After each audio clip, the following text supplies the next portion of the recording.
If you've got a drone like this one and you're trying to make your videos stand out, I'm going to show you 2 video editing tricks that'll make your drone footage look a lot better.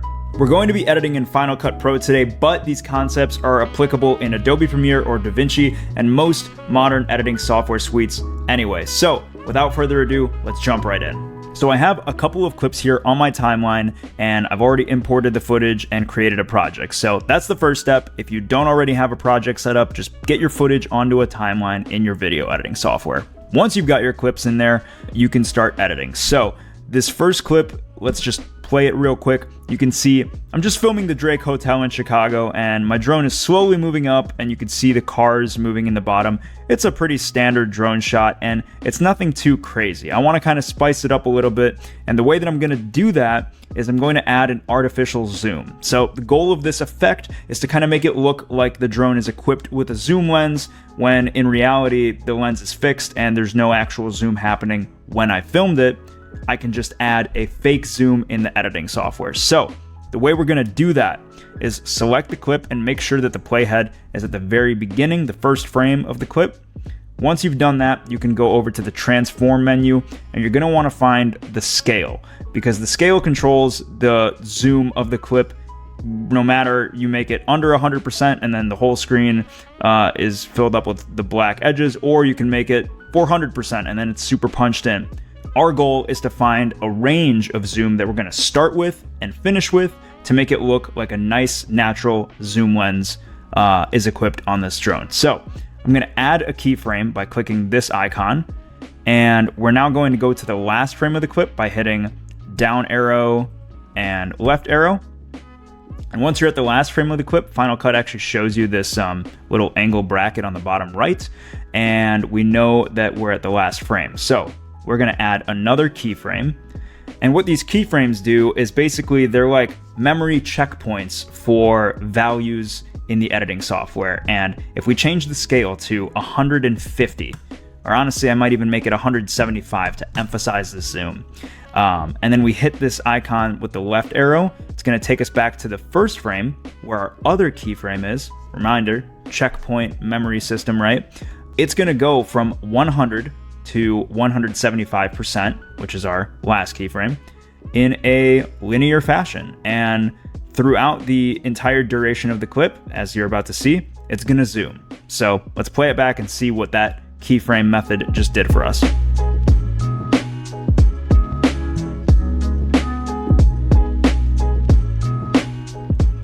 So as you can see, we started with a super wide shot where you could see a bunch of other buildings in the Chicago skyline. The Drake Hotel is still the center of the shot, but you're getting a little bit of the beach, you're getting a little bit of the road, and by the very end of it, you're really focused on the Drake Hotel. So this actually is a great effect for an opening shot or an establishing shot in any video edit you're making, especially if you happen to be shooting real estate. This is a cool way to kind of hone in on the building that you're shooting. This effect is really useful and I honestly use it all the time in all of my footage.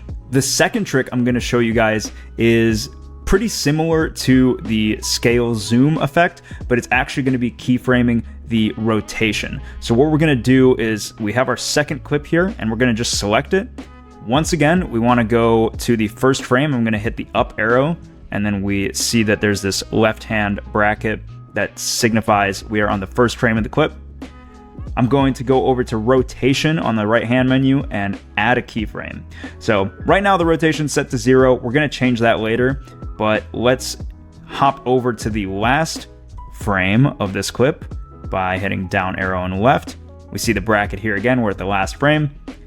Add another keyframe on the rotation and let's just make it 10 degrees. So we're going to go from 0 to 10 degrees. Actually, I'm going to make that first keyframe -10. So in total, we're going to shift the rotation 20 degrees. And if I play the clip back right now, you'll notice it looks really goofy because there's parts of the clip that are just black on the edges. And that is because we're rotating the clip without scaling it. So go to either the first or last frame of this clip and move your slider up until you no longer see the black edges. So now it looks like this video was actually shot in full and we're not going to get any of the weird clipping that we just saw a couple seconds ago.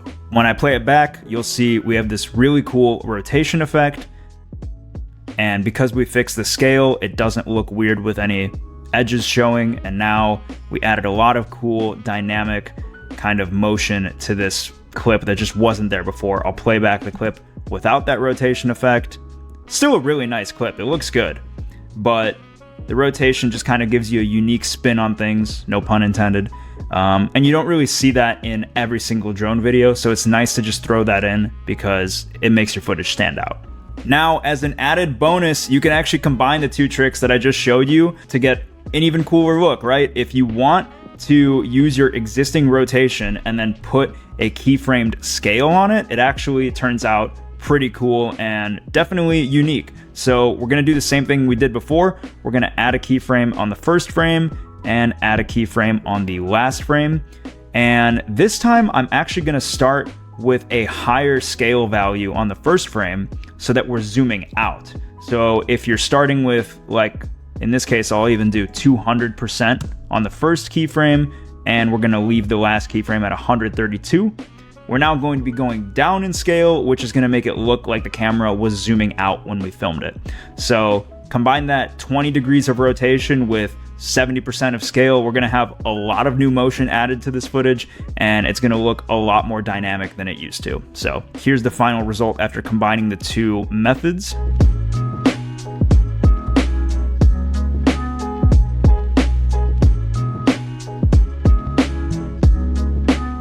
You can see there's a lot of cool motion and perspective shift going on there. Now, this isn't gonna be the best effect for every single drone clip, but it looks really cool, and I highly recommend that you try it out on your own footage.